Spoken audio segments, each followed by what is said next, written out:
බුදුසාදු මේ රටේ බෞද්ධ ගව පට්ටියට සිල්වත් පකෙන් ඇරියේ කොහොමද කියලා මේ රටේ ගව පට්ටිය කැලණි ගඟේ නයාගේ ඔළුවේ පයන්න දැකලවත් පන්සලේ ක්‍රියාව දැකලා තේරුම් ගත්තේ නැත. රට වටේම හිටියා වූ පయ్య නමස්කාර කරන උන් සියල්ලෝම ගියේ බුදු සාදුගේ පන්සලේ නයාගේ පයන්න බලන්න. පක සිල්වත් පකෙන් ඇරීමේ ක්‍රියාවලිය තොපි දැක්කාද නයි ඇවීම. නයාට තියෙන්නේ පයන්න පිරිත කියන එකාගේ ක්‍රියාව තොපිට දෂ්ට කිරීම. දේශය පුරාම සර්පයාගේ හැව පොරෝගෙන බුදුසාදුගේ ගෝල බාලයෝ කරන්නේ බෙන අස්සේ රිංගීම. තමාගේ පක සිල්වත් පෙන්නගෙන පුරුෂයන්ට නපුංසකයන්ට දරුවන්ට ඇරීම නයියවීම. තොපිට ඔතරම් දෙයක් තේරුම් ගන්නට ඔළුවක් තිබුණා නම් තොපි මේ රටේ තවත් බුදුසාදුගේ පක වඳින්නේ නැත. මිනිස්යන්ට බුදුසාදු පක පෙන්නපු වෙලාවේවත් මිනිස්සයෝ තේරුම් ගන්නට ඕනේ මේ පෙන්වන්නේ අපායේ කොටස නේද කියලා.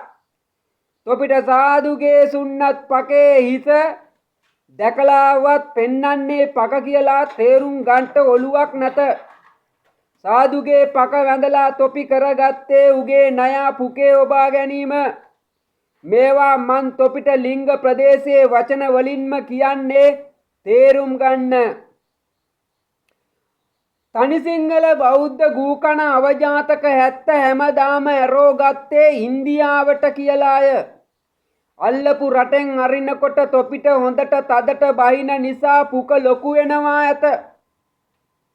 අල්ලපු ගෙදර මිනිහාට ගෙදර ගෑණි දුන්නා නම් තොපේ පුක ලොකු කරගන්නට හැක.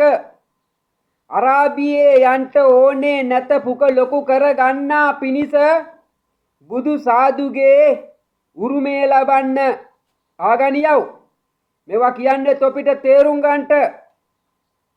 අල්ලපු රටේ පක වැටුණා නම් මේ රටේ සිල්වත් හිස මත තොපිට අරින්නේ පක හිසේ හදා ගත්ත එකා විසින්ම. ඒ බුද්ධ පුත්‍රයෝ තොපිට අරින්නේ නයි පෙන්නලා දෙකට නමලා පුකේ තොපි සාදු සාදු කියමින් උගේ සුක්‍රධාතුව වඳින්නේ දේශයේ තිබෙන්නා වූ උතුම්ම නුවර වූ මහ නුවර තියාගෙන. ඔයා බයිබලයේ ලියලා තියෙනවා බලාපිය උත්තික පුතාලා. ඒ නුවර හතරට කැඩෙන්නේ කියලා කිව්වේ මේ දේශයේ ආගම් හතරක් බිහිවීම.